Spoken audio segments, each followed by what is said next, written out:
이 시간 예배하는 저와 여러분들에게 우리 주 예수 그리스도의 은혜와 축복과 평강이 충만하시기를 주님의 이름으로 축복합니다. 정말 엊그저께 제가 이곳 가운데 부임한 것 같은데 벌써 1년이 지나고 또 이렇게 새해 또 첫 주 예배를 드립니다.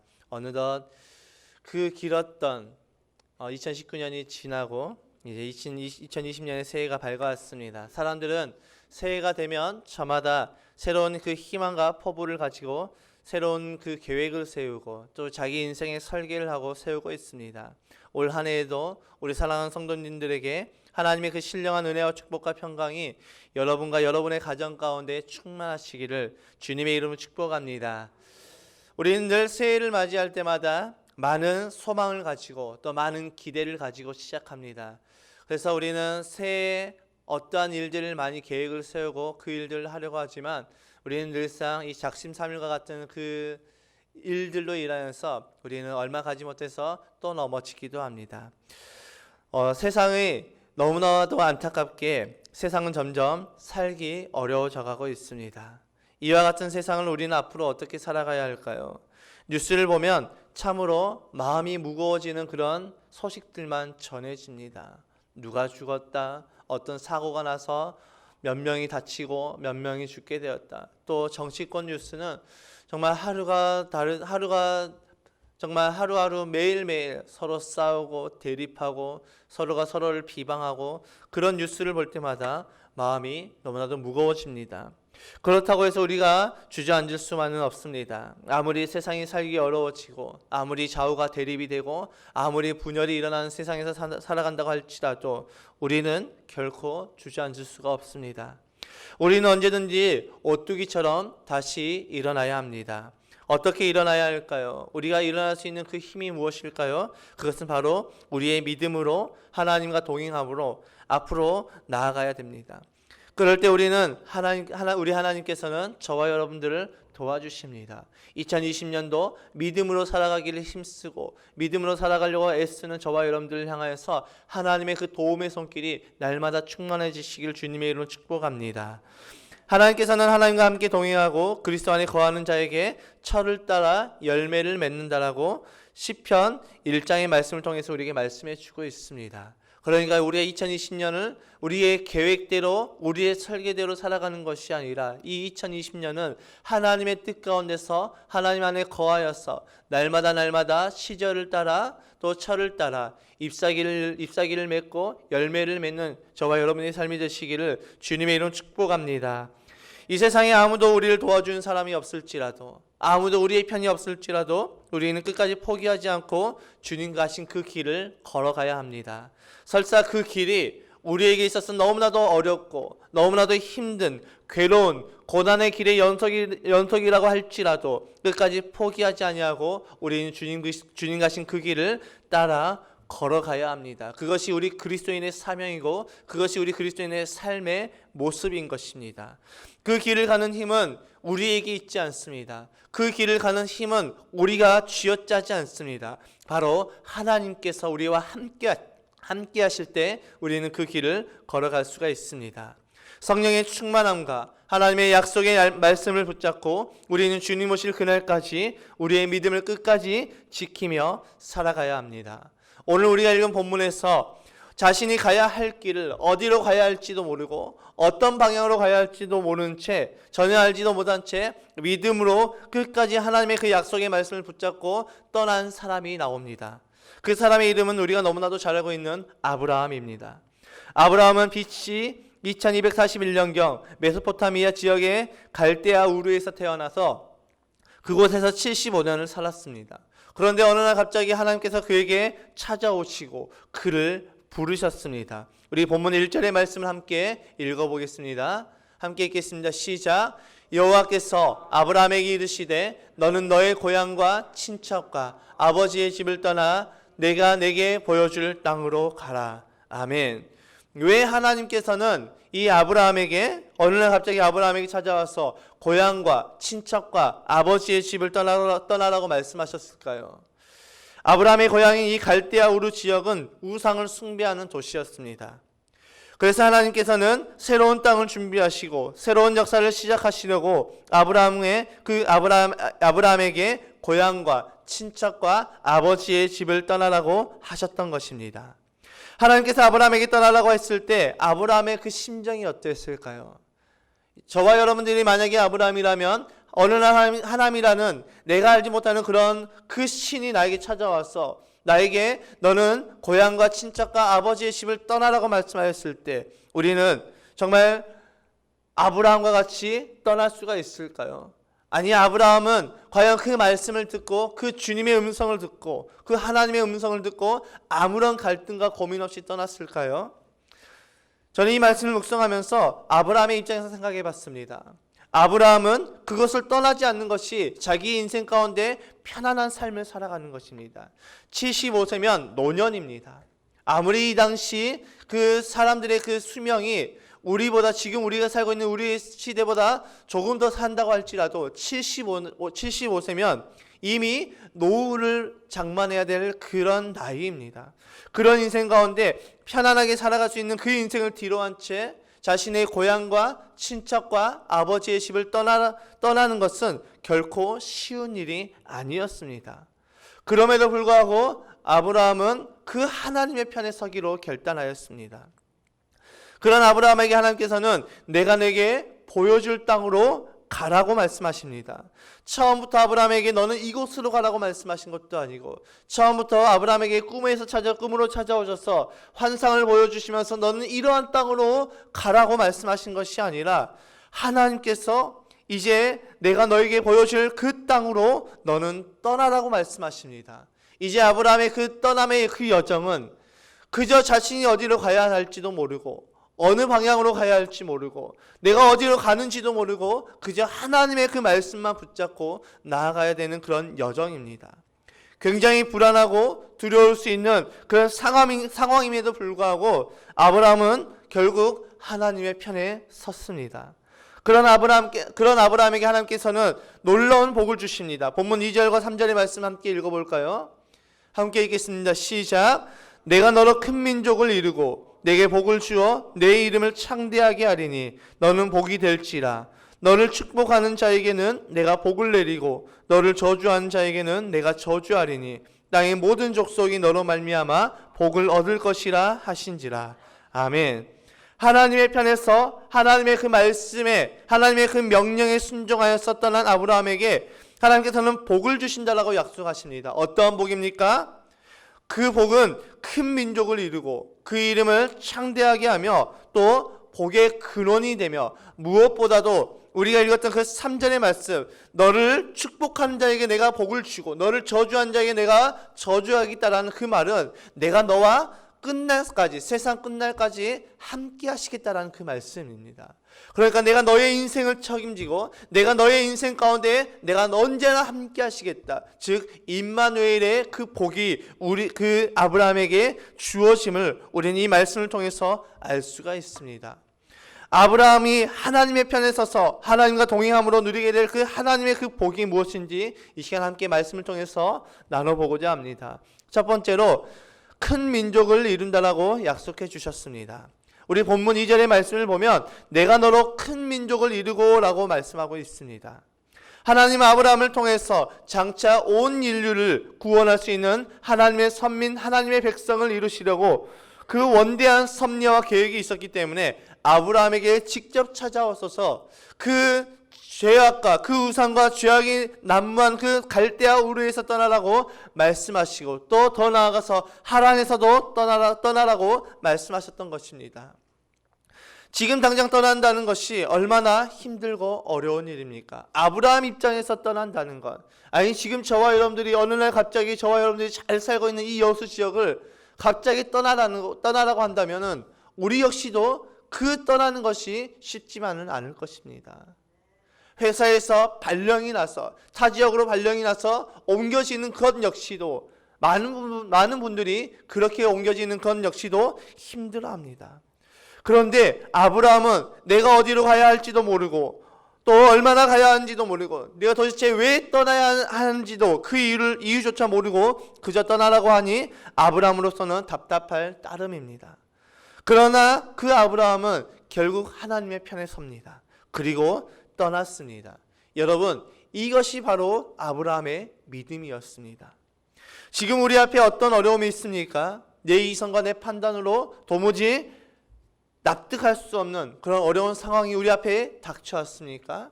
내 힘으로는 도무지 이겨낼 수 없는 그런 어려움이 내 삶 가운데 찾아왔습니까? 그 어떤 누구도 우리의 이 모든 상황과 환경을 이겨낼 수 있도록 도와주지를 못합니다. 그러나 우리가 이때 붙잡아야 될 분이 계시는데 그분이 바로 우리 주 예수 그리스도입니다. 지금 나에게 주어진 모든 상황과 모든 환경이 바로 하나님의 계획 속에, 하나님의 섭리 속에 역사하고 있다는 그 사실을 깨닫고 날마다 감사함으로 고백하는 저와 여러분이 되시기를 주님의 이름으로 축복합니다. 두 번째로, 너를 창대하게 한다는 약속을 주셨습니다. 아브라함을 향한 하나님의 부르심에는 복이 있습니다. 큰 민족을 이루게 하고 창대하게 하여 주신다는 약속의 말씀을 주셨습니다. 그러나 아브라함이 받은 축복은 아브라함 개인에게만 주시거나 아브라함으로서만 끝나는 그런 약속의 말씀이 결코 아닙니다. 아브라함 개인에게만 주셨던 약속의 말씀이 아니라는 것입니다. 아브라함에게 주신 그 하나님의 복은 궁극적으로 장차 아브라함의 그 혈통을 따라서 이 땅에 태어나실 여인의 후손, 곧 메시아 예수 그리스도를 통하여서 온전히 성취될 하나님의 약속의 말씀을 우리에게 보여주는 것입니다. 그리고 우리의 구세주가 되시는 그 메시아 예수 안에서 아브라함의 믿음의 후손이 되는 저와 여러분들에게도 분명하게 이루어 주실 축복이라는 것입니다.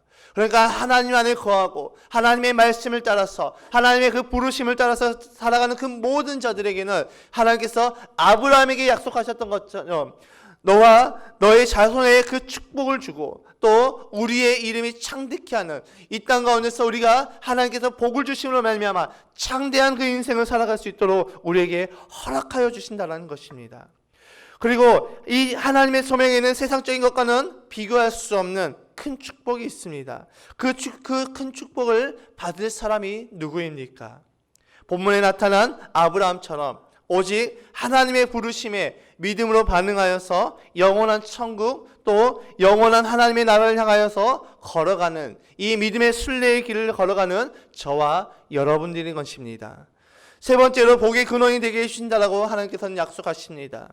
복을 받는 것만으로도 감사한 일인데 축복인데 복의 근원이 되어서 영원히 마르지 않고 시들지 않는 복을 주신다라고 말씀하고 있습니다. 그뿐만이 아니라 아브라함을 통하여서 다른 사람들까지도 복을 받게 해주신다라고 말씀하고 있습니다. 사랑하는 성도님들, 하나님께서는 아브라함을 복의 근원이 되게 하셨습니다.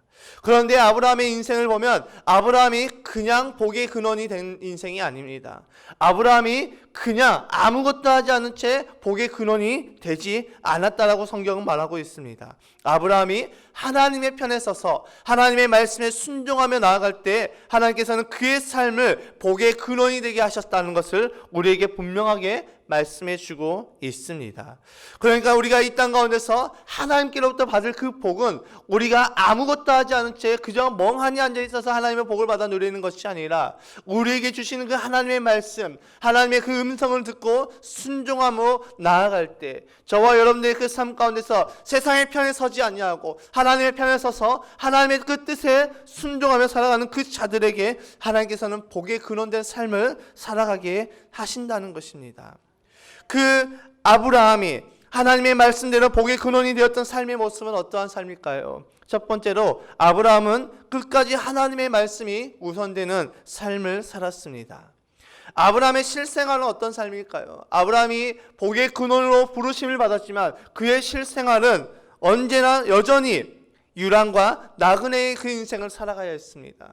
그는 하나님께서 그 약속의 말씀을 주셨지만 여전히 그는 길을 따라서 하나님께서 말씀하셨던 그 땅을 찾아서 정처 없이 떠돌아다녀야 되는 떠돌이 인생이었던 것입니다. 갈대아 우르를 떠나서 하란까지 약 1000km의 그 거리를 떠나갔고 또 하란에서 이 가나안까지 약 500km의 그 먼 길을 아브라함은 오직 하나님의 말씀을 따라서 그는 하나님의 말씀을 쫓아서 따라갔습니다. 가나안 땅에 도착한 아브라함은 어땠을까요? 그 가나안 땅을 바라보시면서 야, 정말 하나님께서 나에게 약속해 주셨던 정말 축복의 땅이구나 라는 것을 깨달았을까요? 아닙니다. 아브라함은 실망할 수밖에 없었습니다. 자신의 모든 가족들을 이끌고 약 1500km가 넘는 그 긴 여정을 따라서 가나안 땅에 들어왔을 때 그곳에서 그는 따뜻한 환대나 좋은 곳이라고는 전혀 없었습니다. 죄가 만연해 있었고요. 죄가 너무나도 죄악된 땅이었고요. 너무나도 척박한 또 냉대와 척박한 자연 환경뿐이었습니다.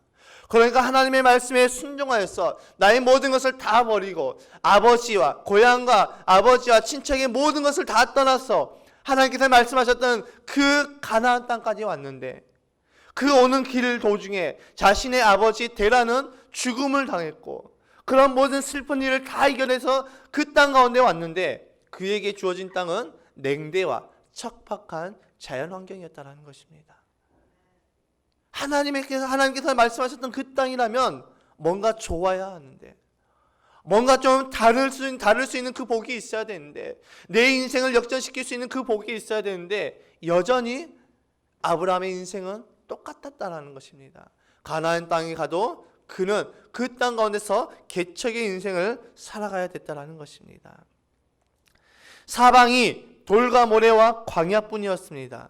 그럼에도 불구하고 아브라함은 끝까지 하나님의 그 약속의 말씀, 내가 너를 큰 민족을 이루고 너를 창대하게 하며 너를 복의 근원이 되게 할 것이라는 그 약속의 말씀을 끝까지 붙잡고 순종하였습니다.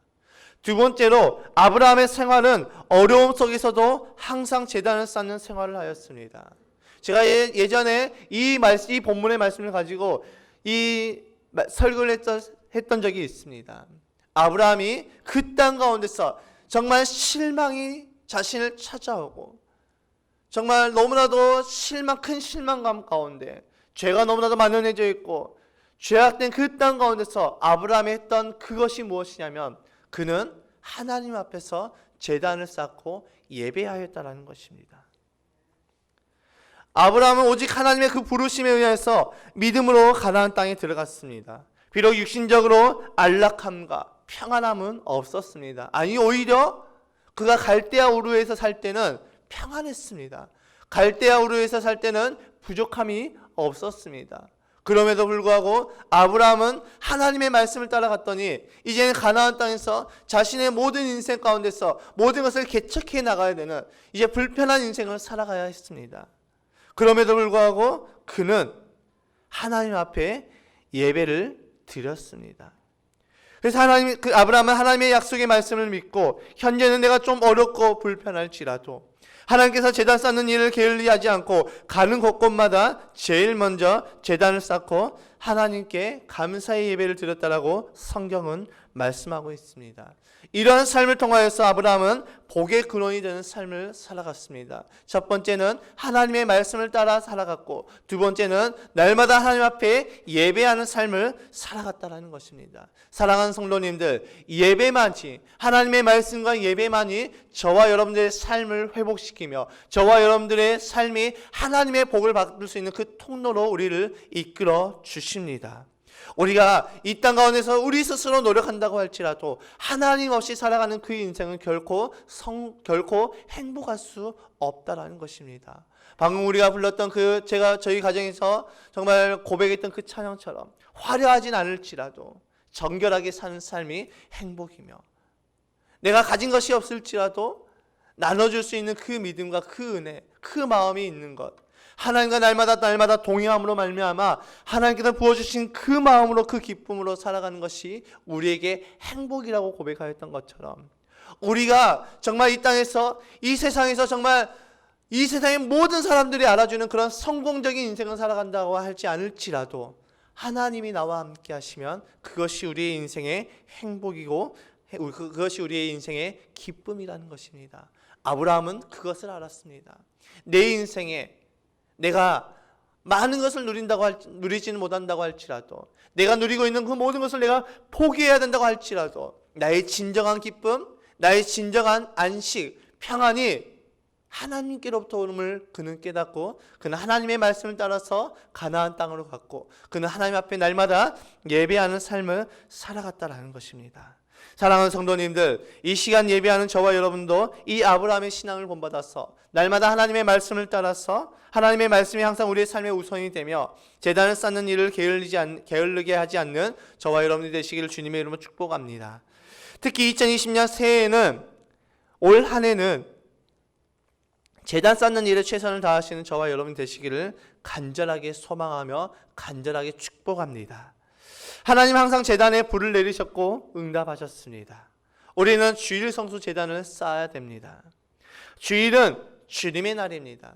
주일은 그저 우리가 쉬는 날이 아니라 일주일 동안 내가 일했으니까 내가 편안하게 쉬는 날이 주일이 아니라 주일은 주님의 날입니다. 주님을 위해서 살아야 한다는 것입니다. 또 새벽 기도 제단을 우리는 쌓아야 합니다.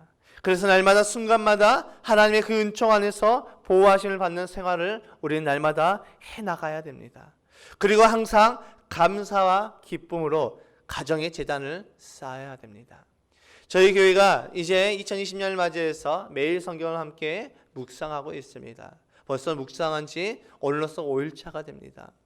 5일차 동안 우리가 묵상하면서 날마다 자녀들과 함께 묵상하는 것, 그 묵상함을 통해서 우리가 그 묵상했던 하나님의 말씀을 나누는 것이 우리의 가정의 제단이 되는 것입니다.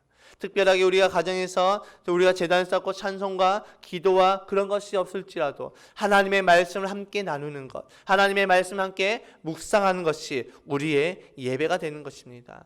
이 말세의 지말, 이 마지막 때에는 사단은 우리의 예배를 방해합니다. 우리가 예배를 통해서 회복하지 못하도록 우리가 예배에 집중하지 못하게 합니다. 우리의 삶을 바쁘게 해서 우리가 하나님 전에 나오지 못하도록 사단은 어떻게 해서든 우리를 방해하고 있습니다. 그러므로 마지막 때가 가까울수록 우리는 더욱더 하나님 앞에 나와서 예배함에 게을리해서는 안 됩니다. 히브리서 10장 25절의 말씀 함께 읽어볼까요? 10장 25절의 말씀입니다. 함께 읽겠습니다. 시작. 모이기를 패하는 어떤 사람들의 습관과 같이 하지 말고 오직 권하여 그날이 가까움을 볼수록 더욱 그리하자. 그날이 가까울수록 모이기를 피하는 어떤 사람들의 그런 교훈을 따르지 말고 그날이 가까울수록 우리는 모이기를 힘쓰자는 것입니다. 우리가 왜 가정교회로 전환하는 것입니까? 우리가 이 교회 안에서 대그룹으로 모이는 것이 너무나도 어렵기 때문에 우리가 각 가정으로 약 8명에서 12명 되는 그 인원들로 가정교회를 만들어서 그 교회에서 모이자는 것입니다. 그래서 모여서 함께 예배하며 모여서 떡을 떼며 사랑을 나누고 교제하는 그 믿음의 공동체가 되어서 그 가정교회가 든든하게 세워지고 또 우리의 그 백합교회라는 그 연합 공동체가 하나님 안에서 든든하게 세워지는 그런 믿음의 교회가 우리가 신약교회를 회복하는 그런 교회가 되기를 주님의 이름으로 축복합니다. 아브라함은 하나님께 항상 제단을 쌓으면서 그냥 제단을 쌓지 않았습니다. 그는 항상 하나님 앞에 제물을 풍성하게 드렸습니다. 결코 형식적인 제물을 드리지 않았습니다. 그는 항상 감사와 기쁨이 넘치는 제물을 드렸습니다. 가는 곳곳마다 제일 먼저 하나님께 제단을 쌓고 제사를 드렸는데 그리고 제단을 쌓았다는 것은 제물을 드렸다는 것을 뜻합니다. 여러분, 이 당시는 제물 없는 예배는 없었습니다. 제물 없는 제사는 없었습니다. 제물이 없는 제단이 있을 수 없고 제단이 없는 제물은 있을 수가 없었습니다. 우리는 지금까지 하나님 앞에 어떤 제단을 쌓고 있습니까? 그리고 그 제단에서 우리는 어떤 예물을 하나님 앞에 드리고 있습니까? 형식적으로 마지못해서 드리지는 않았는지 우리의 모습을 한번 되돌아봤으면 좋겠습니다. 또 드릴 수 있음에도 불구하고 내 마음의 인색한 마음 때문에 드리지 못한 적은 없었는지 우리의 모습을 한번 되돌아봤으면 좋겠습니다. 사랑하는 성도님들, 2020년도에는 제단 쌓는 일을 게을리하지 아니하고 또한 제단에는 형식적이고 마지못해서 하며 인색함으로 드리는 예물이 아닌 우리의 마음을 다하여서 하나님께 기쁨으로 예물을 드림으로 풍성한 예물을 드림으로 넘치는 예물을 드림으로 아브라함이 받은 그 복을 모두 받아 누리는 저와 여러분들이 되시기를 주님의 이름으로 축복합니다. 말씀을 정리합니다. 우리가 아브라함과 같은 복을 받기 위해서는 우리도 떠나야 됩니다. 우리도 떠나야 된다는 것입니다. 우리는 무엇에서 떠나야 됩니까? 첫 번째로 죄악에서 떠나야 됩니다. 죄가 있으면 하나님의 성령이 임하지를 않습니다. 죄는 어떤 말로도 합리화시킬 수 없고 어떤 모양으로도 흉내내어서는 안 되는 것입니다. 제가 오늘 주일학교, 우리 중고등부와 주일학교 예배 때 오늘 1월 5일자 말씀을 가지고 함께 나눴습니다. 죄에는 세 가지 속성이 있습니다. 이 아담과 하와가 하나님께서 말씀하셨던 그 명령을 어기고 선악과를 먹었을 때 그들에게 찾아왔던 세 가지 속성이 있었습니다. 그것이 무엇이었습니까? 그것이 무엇이냐면 첫 번째로 그들이 서로를 바라보면서 자신이 벌거벗음을 알고 가렸다라고 말씀하고 있습니다. 자신의 수치가 드러났다는 것이죠. 즉 죄는 우리의 삶을 부끄럽게 만듭니다. 두 번째로 죄는 그들이 하나님 앞에 선악과를 먹고 하나님의 그 부르심을 벌벌 떨고 무서워서 두려워서 하나님 앞에 숨었다라고 말씀하고 있습니다. 죄의 두 번째 속성은 우리로 하여금 두렵게 만듭니다. 하나님을 향해서 두려운 마음을 갖게 만듭니다. 세 번째로 죄의 속성은 무엇입니까? 그들이 죄를 짓고 선악과를 먹게 되었을 때 이 아담이 하와를 향해서 처음에는 이렇게 고백합니다. 이는 내 뼈 중에 뼈요 살 중에 살이라고 하면서 온갖 미사구어를 사용해서 그를 자신의 아내로 맞아들입니다. 그리고 그 믿음의 가정을 세웠습니다. 그런데 그 죄가 들어오자 서로의 탓을 하며 결국 아담이 하와 때문에 내가 이 선악과를 먹었다고 하면서 아담과 하와의 관계가 깨어지고 더 나아가 그것은 하와의 탓이 아니라 하나님께서 나에게 주신 저 여자 때문에 내가 이 선악과를 먹었다라고 고백하였던 것처럼 하나님의 탓으로 죄의 탓을 돌립니다. 그러므로 인해서 하나님과의 관계도 깨트리는 것입니다. 그래서 죄의 세 번째 속성은 관계를 깨트리는 것입니다. 교회 안에 죄가 들어오면 어떻게 됩니까? 교회 안에 사단이 틈타면 어떻게 됩니까? 교회 안에 수치가 드러나게 되는 것이고 교회가 사랑이 식어지고 깨뜨려지는 것이고 교회 오기가 두려워질 정도로 교회가 시끄러워지는 것입니다. 그러나 하나님의 은혜가 있으면 어떻습니까? 우리의 부끄러움, 우리의 수치를 드러내는 것이 아니라 그것을 사랑으로 덮어줄 수가 있습니다. 사랑은 허다한 것들을 덮는다라고 말씀하고 있습니다. 그 사랑은 하나님을 향해서 온전한 사랑으로 바뀌게 만들어줍니다. 그리고 그 사랑으로 우리 교회는 하나가 되며 또 하나님과의 관계가 온전하게 세워지는 것입니다. 그리고 우리는 불신앙에서 떠나야 됩니다. 불신앙이 무엇입니까? 믿음으로 하지 않는 것들이 불신앙입니다.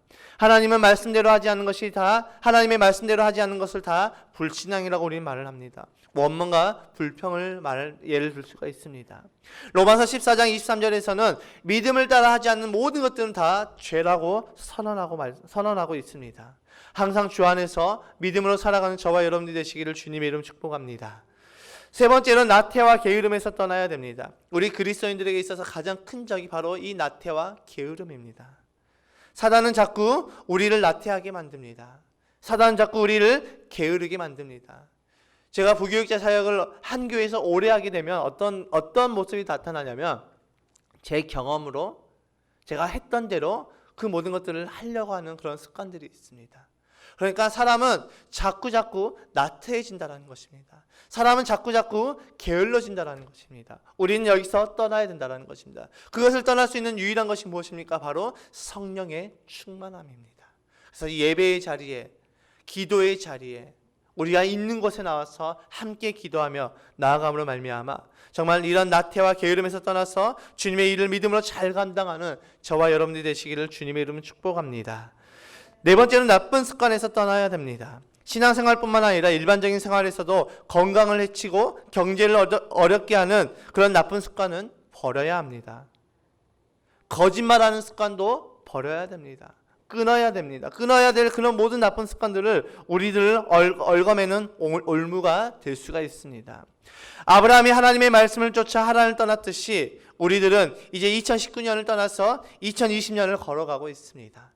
이 2020년의 그 끝을 걸어가고 있는데 우리가 가는 이 길은 아무도 모릅니다. 그 어느 누구도 2020년도를 살아보지 못했기 때문에 우리에게 각자에게 우리 인생 가운데 어떠한 일들이 나타날지 아무도 모릅니다.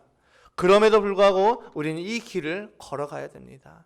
이스라엘 민족이 애굽에서 나와서 가나안으로 갈 때 아무도 가본 사람이 없었지만 하나님이 주신 불기둥과 구름기둥의 그 인도를 받고 간 것처럼 우리들도 하나님의 그 말씀을 따라서 하나님의 그 말씀을 쫓아서 분명 그 2020년도에 크게 승리할 줄 믿고 그 하나님의 말씀을 끝까지 믿고 신뢰하며 나아가는 저와 여러분들이 되시기를 주님의 이름으로 축복합니다.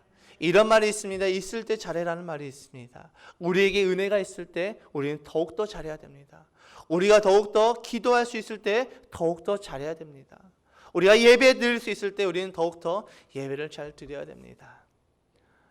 제 아들이 어제 라일이가 어제 자꾸 엄마를 놀렸습니다. 엄마한테 괴물이다라고 하면서 괴물 잡으러 가자 그러면서 자꾸 엄마를 놀렸습니다. 그런데 엄마가 그때 이제 제 아내가 그 쌌던 김밥을 옆에 이제 올로 목사님 댁에 갖다 드린다고 해서 이제 그 라일이한테 말을 안 하고 그냥 나갔습니다. 그러자 라일이가 엄마가 없는 사실을 알고 엉엉 울면서 엄마 어딨냐고 엄마 찾으러 가겠다라고 막 이렇게 울고 있는 것입니다. 그래서 제가 뭐라고 이야기했냐면, 야, 그러니까 있을 때 잘해야지. 있을 때 엄마한테 계속 괴물이라고 놀려대다가 없으니까 그때에 대해서야 울면 아무 소용없다라고 제가 이야기했습니다. 여러분, 우리 그리스도인들이 정말 우리 아들이 했던 것이었지만 제가 그걸 바라보면서, 야, 하나님께서 나에게 있을 때, 하나님의 은혜가 나에게 있을 때 더욱더 잘해야 되겠구나라는 것을 깨달았습니다. 사랑하는 성도님들, 하나님의 은혜가 있을 때 우리는 더욱더 은혜를 붙잡아야 됩니다. 나중에 내가 은혜 붙잡을 수 있어, 나중에 나 더 잘할 수 있어. 아니요. 지금 저와 여러분들의 그 삶 가운데서 하나님과의 관계를 맡고 있는 그 무언가가 있다면 하나님께서 기회 주실 때 그것을 끊어내시기 바랍니다. 하나님께서 기회 주실 때 그것을 내려놓으시기 바랍니다. 내가 주인 삼았던 그 모든 것을 주님 앞에 내려놓고 이제는 온전히 하나님의 그 뜻을 따라서 그 말씀을 따라서 하나님께서 약속하셨던 그 축복을 바라보며 그 복을 바라보며 그 복된 저 천국을 바라보며 나아가는, 그래서 라엘이처럼, 제 아들 라엘이처럼 없을 때 엉엉 울면서 엄마한테 가겠다라고 소리쳐도 아무 소용없었던 그 시간을 지나는 인생이 아니라 우리 삶 가운데 그 광야 같은 시간이 오기 전에 하나님을 더욱 붙잡고 나아가는 저와 여러분이 되셔서 아브라함이 받은 모든 그 복을 저와 여러분들의 인생 가운데서도 받아 누리는 저와 여러분들이 되시기를, 또 올 한 해 2020년이 되시기를 주님의 이름 축복합니다.